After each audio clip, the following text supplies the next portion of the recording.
तो बच्चों, आज के इस लेक्चर में हम लोग बात करेंगे किसी विलगित गोलीय चालक की धारिता का व्यंजक प्राप्त करना। तो समय को न बर्बाद करते हुए सीधे स्टार्ट करते हैं। तो सबसे पहली बात, इसके लिए हम मान लेंगे कि ये रहा हमारा कोई विलगित गोलीय चालक। ये क्या है? कोई विलगित गोलीय चालक है जिसकी त्रिज्या जो है वो बच्चा क्या है? स्मॉल आर है। ये क्या है? कोई विलगित गोलीय चालक है जिसकी त्रिज्या स्मॉल आर है, और इस गोलीय चालक का जो परावैद्युतांक यानी कि माध्यम है, ये कैपिटल के वाले परावैद्युत माध्यम में रखा है। गोलीय चालक को प्लस क्यू आवेश दिया गया है। कितना हमने कहा बच्चा आवेश दिया गया है? प्लस क्यू आवेश दिया गया है, जो इसके पृष्ठ पर एक समान रूप से वितरित है। कितना आवेश दिया गया है? प्लस क्यू आवेश दिया गया है, जो इसके बाह्य पृष्ठ पर या कहो पृष्ठ पर क्या है? एक समान रूप से वितरित है। तो ये हमने इसे प्लस क्यू आवेश दे दिया, जो कि आप देख रहे होंगे इसके पृष्ठ पर क्या है? एक समान रूप से वितरित है। तो आइए इसकी लैंग्वेज लिख देते हैं। क्या माना, हमने क्या माना था? माना कोई कौन सा है चालक? विलगित गोलीय चालक। माना कोई विलगित गोलीय चालक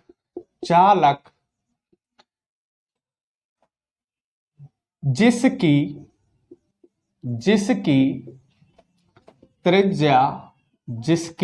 त्रिज्या स्मॉल आर तथा गोलीय चालक माध्यम के में रखा है। अब गोलीय चालक को आवेश कितना दिया है बच्चा? हमने कहा Q दिया गया है, जो इसके कहां? बाह्य पृष्ठ पर एक समान रूप से वितरित है। एक समान रूप से वितरित है। तब हम बच्चा यहां पर क्या देखेंगे? हमने क्या कहा कि क्या है? कोई विलगित गोलीय चालक है। इस विलगित गोलीय चालक को कितना क्यू आवेश दिया गया है? ये किस माध्यम में? परावैद्युत माध्यम के में रखा गया है। ठीक है। और इसका जो आवेश इसे क्यू दिया गया है, संपूर्ण आवेश कहां? इसके पृष्ठ पर वितरित है। और इसकी जो बच्चा त्रिज्या है वो कितनी है? हमने कहा इसकी त्रिज्या जो है वो स्मॉल आर है। कितनी है? स्मॉल आर है। तब गोलीय चालक के पृष्ठ पर विभव क्या लिख देंगे? तब गोलीय चालक के पृष्ठ पर विभव। तो जैसा कि हम जानते हैं कि विभव V बराबर क्या होता है? V बराबर 1/4 पाई एप्सिलॉन नॉट के इंटू Q बटा R। अब जैसा कि हम जानते हैं बच्चा कि इसके पृष्ठ पर क्यू आवेश वितरित है एक समान रूप से, मतलब गोलीय चालक को हमने क्यू आवेश दिया है। तो हम धारिता की परिभाषा से जानते हैं। धारिता लेक्चर अगर आपने हमारा नहीं देखा है तो बेटा जरूर देखिएगा। वहां से क्या जानते हैं कि अगर किसी चालक को क्यू आवेश दो तो उसके विभव में वृद्धि क्या होती है? V होती है। तो वहां से क्या बना कि आवेश Q और विभव वृद्धि V का अनुपात जो होता है वो धारिता के बराबर होता है। तो जैसा कि हम जानते हैं कि पृष्ठ को हमने क्या दिया है? आवेश Q दिया है चालक को। अब चालक को आवेश Q दिया है तो यहाँ पर धारिता C बराबर क्या निकल के आएगी, Q बटा V निकल के आएगी। क्या बच्चा निकल के आएगी, Q बटा V निकल के आएगी। अब V तो हमारे पास है, ठीक है, V हमारे पास है, चाहो इसको क्या बना दो, समीकरण कह दो, ये है 1, ये क्या है समीकरण नंबर 1। तो यहां से आप क्या कह दीजिए कि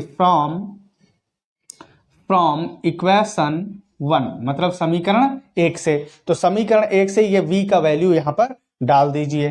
देन आप देखेंगे ये बनेगा C बराबर Q बटे V का मान कितना है, 1 बटा 4 पाई एप्सिलॉन नॉट और K इंटू है Q बटा R। ये Q और ये Q क्या हुआ, साफ हो गया। अब आप देखेंगे बचा क्या, अब आपके पास बच्चा देखिए 4 पाई एप्सिलॉन नॉट KR, ये बटे में है तो ये उलट के कहाँ जाएगा, ऊपर आ जाएगा। कहाँ जाएगा, ऊपर आ जाएगा। तो जब ये ऊपर आ जाएगा तो यही बनेगा C बराबर कितना, 4 पाई एप्सिलॉन नॉट KR। तो 4 पाई एप्सिलॉन नॉट K और स्मॉल r, ठीक है। यही है हमारा विलगित गोलीय चालक की धारिता का व्यंजक। अब इसके आगे ये हमने समीकरण 1 बना दिया। अब वायु अथवा निर्वात के लिए, वायु अथवा निर्वात के लिए, वायु अथवा निर्वात के लिए, तो ध्यान रखना कि वायु या फिर निर्वात के लिए जो बच्चा K का वैल्यू होता है वो क्या होता है, 1 होता है। तो अब वायु या निर्वात के लिए ले रहे हैं तो माध्यम के लिए C था, तो इसे हम निर्वात के लिए क्या मान लेते हैं, C डैश। तो C डैश बराबर यहां से देखो क्या हो जाएगा, 4 पाई एप्सिलॉन नॉट K का मान तो 1 हो गया, R इसको हमने कहा समीकरण नंबर क्या है, 2। अब हम करेंगे क्या, समीकरण 1 भाग 2 कर देंगे। क्या कर देंगे, समीकरण 1 भाग 2। तो आप देखिए समीकरण 1 क्या है, C और 2 क्या है, C डैश। तो C अपॉन C डैश, यहां से हम कहेंगे C अपॉन C डैश बराबर इधर से क्या है, 4 पाई एप्सिलॉन नॉट KR। तो ये हो गया 4 पाई एप्सिलॉन नॉट KR बटे नीचे क्या है, 4 pi epsilon not R, 4 pi epsilon not R। अब यहां से 4 pi epsilon not, 4 pi epsilon not और R क्या हुआ, कैंसिल हो गया। तो बचा क्या, C अपॉन C डैश बराबर क्या बचा, K बचा। क्या बचा, K।